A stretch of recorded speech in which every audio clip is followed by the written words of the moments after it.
Well, Rachel Corrie was a young woman with some very strong, powerful ideals about how we should live in the world.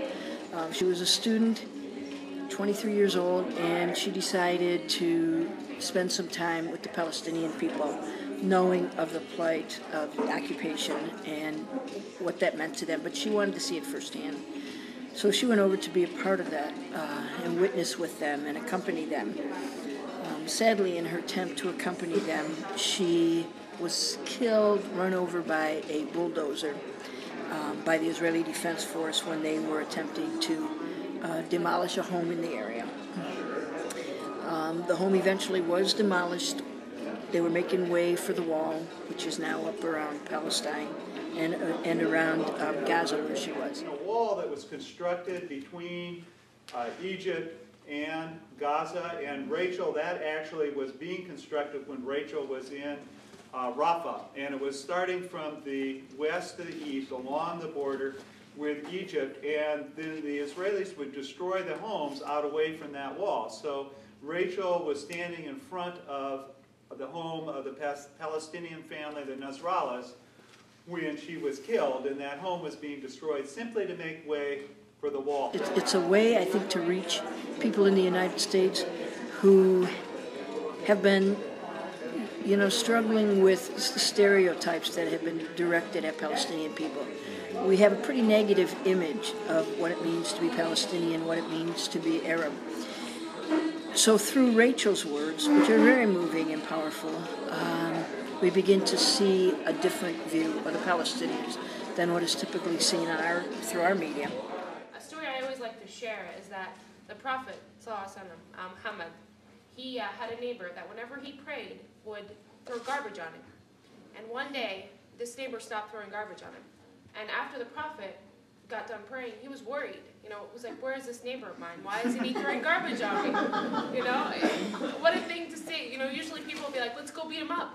And he actually went and saw that neighbor, and the neighbor was ill, and he took care of that neighbor, and he brought him food every day, and made sure that he was better. And after the neighbor got better, he became a Muslim, because he saw the compassion and the love that the Prophet had for this person that was doing such harm to him. So as a Muslim, that's a story that I like to share. We want to broaden the discussion in this country and in this community of what the struggle in Palestine and Israel is all about. And we think Rachel's words are one powerful way to do that. Before completing her studies at the Evergreen State College in Olympia, she joined other foreign nationals working with the International Solidarity Movement in Gaza on January 25th, 2003. This text has been edited from her journals and emails. I am building the world myself. I just think we have a right to be critical of government policy, any government policy, particularly policies which we're funding. But I have had this underlying need to go to a place and meet the people who are on the other end of the tax money that goes to fund the U.S. military.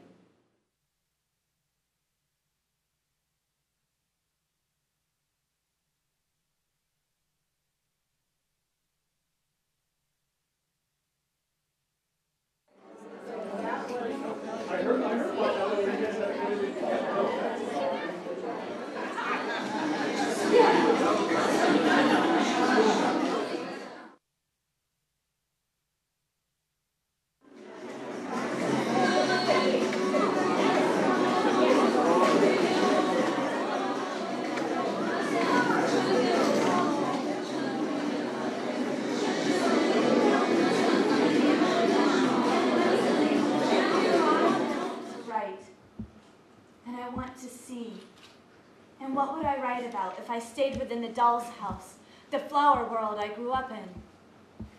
Mom, I love you.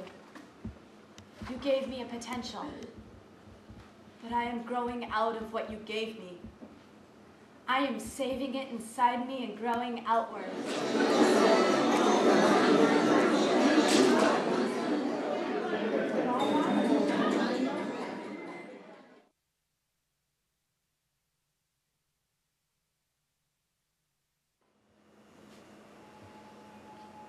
The sun was shining. McQuillen read political economy in the green chair. I danced around to magnetic fields and mowed the lawn. Our aloneness is what allows us to speak the truth without being afraid. What if our aloneness is what allows us to adventure, to see the world as a dynamic presence, as a changeable, interactive thing? While some Gazans cross the border for a taste of freedom, most went in search for goods that have become increasingly scarce. We have no flour, no electricity, no water. We have nothing, this woman tells us. If I lived in Bosnia or Rwanda or who knows where else, needless death wouldn't be a distant symbol. It wouldn't be a metaphor. It would be a reality. There are thousands, tens of thousands of people who've gone not just to this, what's known as Egyptian Rafah, but inside to the city of El Arish, which is about 40 kilometers inside Egypt, inside the Sinai. I can't cool boiling waters in Russia. I can't be Picasso. I can't be Jesus. I can't save the planet single-handedly.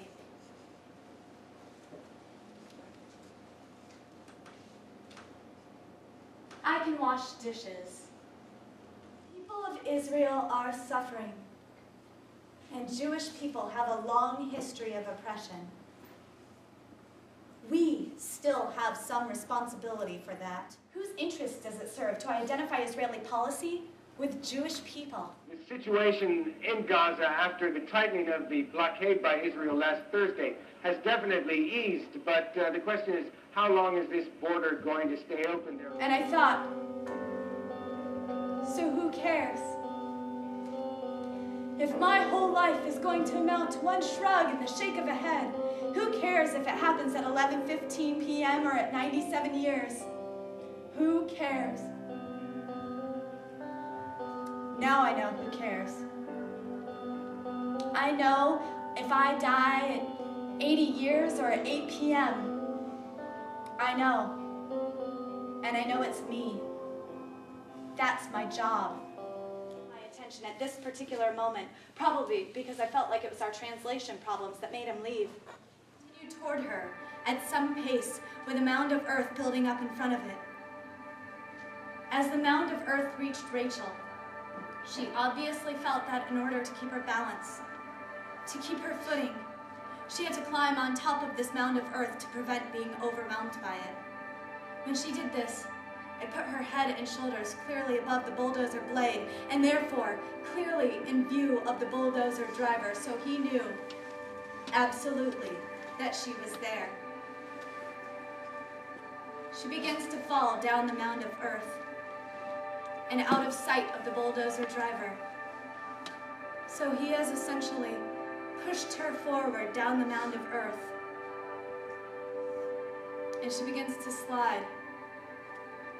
And then you see one, and then both of her feet disappear.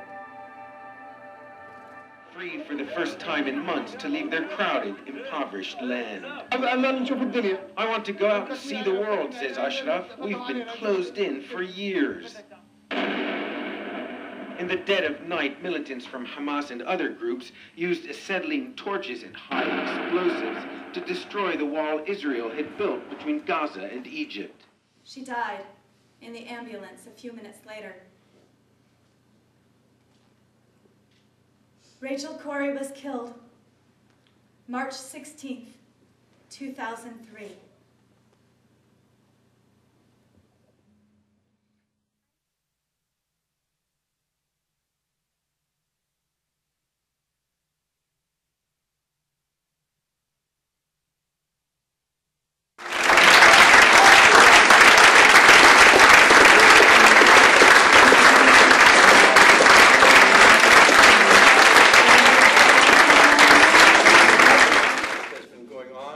For 60 years now, and we need to find out how to bring it to an end. I feel education and knowledge is power. The more people know about the issue, the more you get to talk about it, the more you educate, the more enlightened people will be.